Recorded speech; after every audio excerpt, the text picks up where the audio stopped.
माँ की आखिरी इच्छा।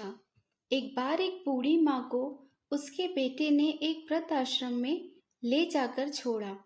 इस माँ का ये वही इकलौता बेटा था जिसके लिए इस माँ ने जीवन भर संघर्ष किया। इस बेटे के लिए वो सब कुछ किया जो एक माँ को करना चाहिए या माँ कर सकती है। और आज भी अपने बेटे को किसी भी तरह की परेशानी ना हो इसलिए आश्रम में रहने के लिए भी तैयार हो गई।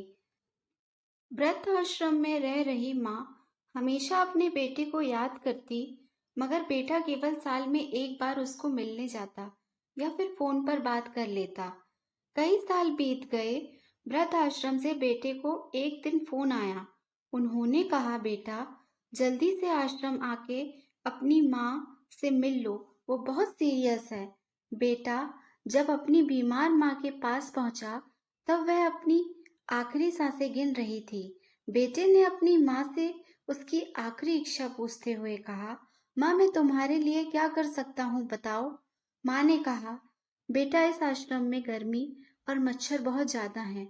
यहाँ पर कुछ पंखे लगवा देना। फ्रिज न होने की वजह से यहाँ पर हम बूढ़ों को कई बार भूखे पेट ही सोना पड़ता है, क्योंकि किसी ने दिया हुआ खाना खराब होने से नहीं बचा पाते। तो इस आश्रम के लिए एक दो फ्रिज भी खरीद कर दे देना।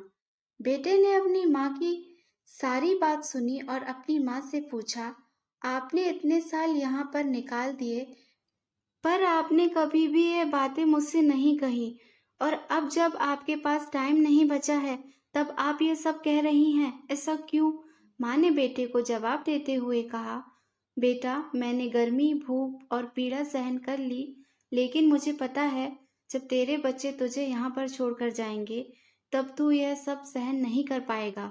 इसलिए तेरी सुविधा के लिए मैं तुझे यह सब लगाने के लिए कह रही हूँ। दोस्तों, माँ की यह आखिरी लाइनें किसी भी बेटा या बेटी की आंखें खोलने के लिए सक्षम है। इतिहास हमेशा अपने आप को दोहराता है। अगर आप चाहते हैं कि आपके साथ अच्छा व्यवहार हो तो आपको भी दूसरों के साथ वैसा ही व्यवहार करना पड़ेगा। आशा करती हूँ कि ये एक छोटी सी कहानी आपको पसंद आई होगी। इस कहानी पर आपकी क्या राय है, हमें कमेंट करके ज़रूर बताएं। कहानी पसंद आई हो तो लाइक और शेयर ज़रूर कीजिए। चैनल पर नए हो तो सब्सक्राइब करना ना भूलें। कहानी सुनने के लिए बहुत बहुत धन्यवाद।